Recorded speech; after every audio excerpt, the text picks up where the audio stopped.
Hello दोस्तों, Jugla chemistry point में आप सभी का बहुत बहुत स्वागत है। आज मैं क्लास 12th का पहला चैप्टर सॉलिड स्टेट बताने जा रही हूँ उसके बारे में।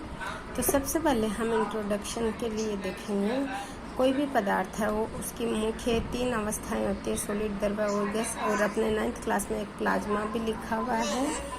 तो आपको मैं थोड़ा सा इस चैप्टर के बारे में इंट्रोडक्शन करवा देती हूँ। वैसे बच्चों को सॉलिड, लिक्विड और गैस के बारे में बहुत अच्छे से पता है। और बाकी इसमें जैसे बच्चे नोट्स वगैरह बनाते हैं तो आप आराम से बना सकते हो। इसमें से पदार्थ 3 अवस्थाओं ठोस, द्रव और गैस में पाया जाता है। इन तीनों अवस्थाओं में मुख्य अंतर इनके अवयवी कणों के मध्य दूरी का है। और अपने जो भी ठोस द्रव है, गैस है, उसमें अवयवी कण परमाणु भी हो सकते हैं, अणु भी हो सकते हैं अथवा आयन भी हो सकते हैं। गैसीय अवस्था में अवयवी कण एक दूसरे से अधिक दूरी पर, द्रवावस्था में कुछ कम दूरी पर उपस्थित होते हैं। ठोस अवस्था में अवयवी कण हैं वो बहुत ही कम, निम्नतम दूरी पर होते हैं। अवयवी कणों के मध्य प्रबल बंध होते हैं और वह एक सघन संरचना होती है। प्रबल बंधों के कारण कण गतिशील नहीं होते। ठोस अवस्था में पदार्थ की सुनिश्चित आकृति और आयतन होता है।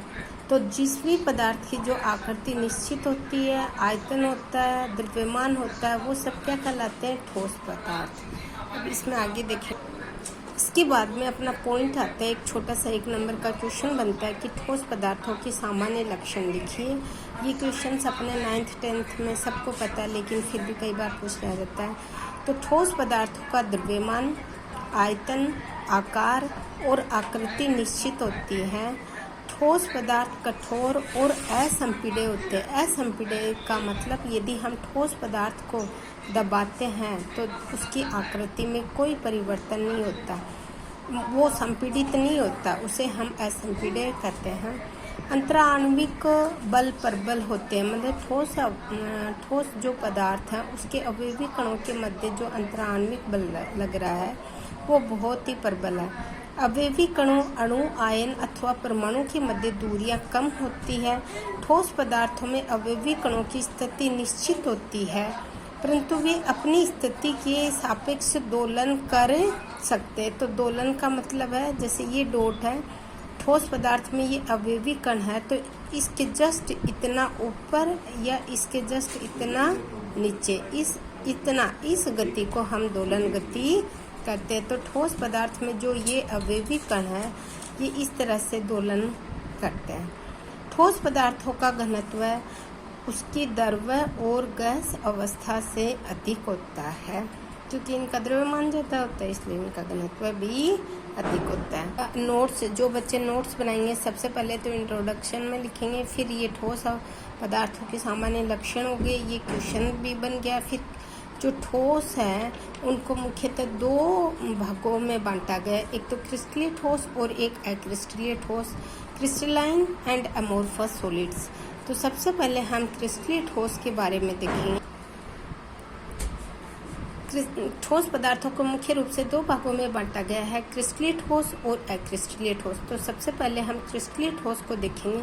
क्रिस्टलीय ठोसों में अवयवी कणों, अणु, परमाणु अथवा आयन की एक निश्चित और नियमित व्यवस्था होती है।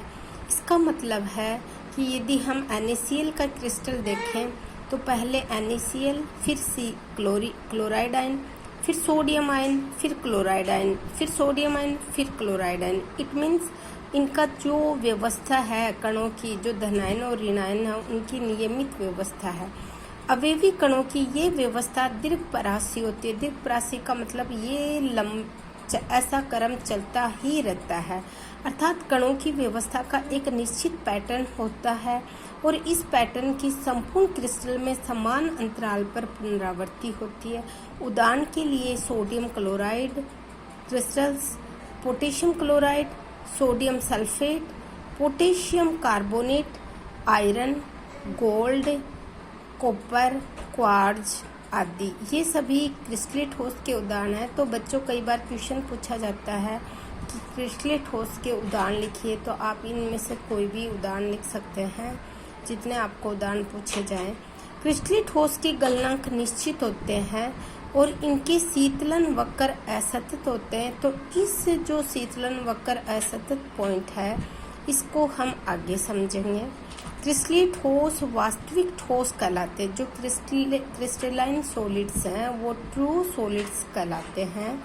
क्रिस्टलीय ठोस साधारण लघु क्रिस्टलों की बहुत अधिक संख्या का समूह होता है। इस पॉइंट को समझने के लिए जैसे हम एक बड़ा घन लेते हैं, क्यूबॉइड से, तो बड़ा क्यूब लेते हैं तो वो ऐसे लगता है कि बड़ा क्यूब एक छोटे छोटे क्यूब से मिलकर बना हो, और उन छोटे छोटे क्यूब्स को हम आगे कहेंगे एकक कोष्ठिका। तो ये पॉइंट यही क्लियर होता है कि क्रिस्टलीय ठोस साधारणतः लघु क्रिस्टलों की बहुत अधिक संख्या का समूह होता है। क्रिस्टलीय ठोस विषमदेशिक प्रकृति के होते हैं। इस पॉइंट को भी हम आगे क्लियर करेंगे। इसके बाद में हम देखते हैं इन पॉइंट्स को, जो शीतलन वक्र वाला है, विषमदेशिक है, ये इन दोनों का अंतर पढ़ के उसके बाद में हम इनकी डिटेल स्टडी करेंगे।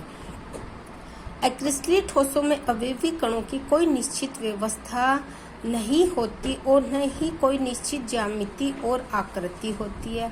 इसका कहने का मतलब है, जैसे एक पॉजिटिव धनायन आया तो कहीं 2 ऋणायन आ गए, फिर एक धनायन आ गया, फिर 3 ऋणायन आ गए, या 2 धनायन आ गए, 1 ऋणायन आ गया।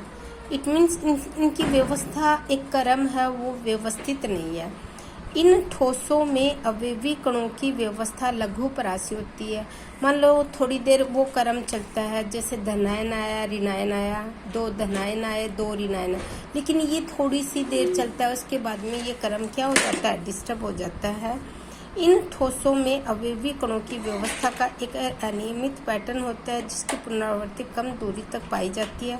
उदाहरण के लिए कांच, प्लास्टिक, रबर, रेजिन। तो क्रिस्टलीय ठोसों के उदाहरण पूछे तो आपको कांच, प्लास्टिक, रबर, रेजिन आदि बताना है। क्रिस्टलीय ठोसों के गलनांक निश्चित नहीं होते। इनकी शीतलन वक्र सतत होते हैं। तो इस शीतलन वक्र वाले पॉइंट को हम आगे डिटेल से देखेंगे। क्रिस्टलीय ठोसों की संरचना द्रवों की समान होती है। इनमें द्रवों की समान बहने की प्रकृति होती है, परंतु प्रवाह बहुत ही मंद होता है, इसलिए इसे अति शीतित द्रव, सुपर कूल्डेड लिक्विड्स या आभासी ठोस कहा जाता है। मीन्स ये कई वर्षों में सॉलिड है। वो जैसे कई बार खिड़कियों में कांच वगैरह लगाए जाते हैं तो वो ऊपर हिस्से से तो पतले हो जाते हैं, कई सालों के बाद में नीचे वाला हिस्सा मोटा हो जाता है। इट मीन्स वो जो सॉलिड था उसमें बहुत ही धीमी गति से बहने का गुण था। तो इसलिए इन जो नॉन क्रिस्टलाइन सॉलिड्स है या एमोर्फस सॉलिड्स है, उनको सुपर कूल्डेड लिक्विड्स या आभासी ठोस भी कहा। देखिए, जो क्रिस्टलाइन सॉलिड्स है उसमें नियमित क्रम का मतलब है, जैसे पॉजिटिव आयन है, फिर नेगेटिव आयन, फिर पॉजिटिव आयन, फिर नेगेटिव आयन, मतलब ये क्रम चलता ही रहेगा। लेकिन जो नॉन क्रिस्टलाइन सॉलिड है उसमें एक पॉजिटिव आया, फिर 2 नेगेटिव आ गए, फिर कहीं 2 पॉजिटिव आ गए, फिर 1 नेगेटिव आ गया। इट मीन्स इनका कोई क्रम नहीं होता। ओके दोस्तों, मेरा वीडियो अच्छा लगे तो लाइक करना, शेयर करना एंड सब्सक्राइब करना। बाकी आगे का जो मैं वो कल डालूंगी।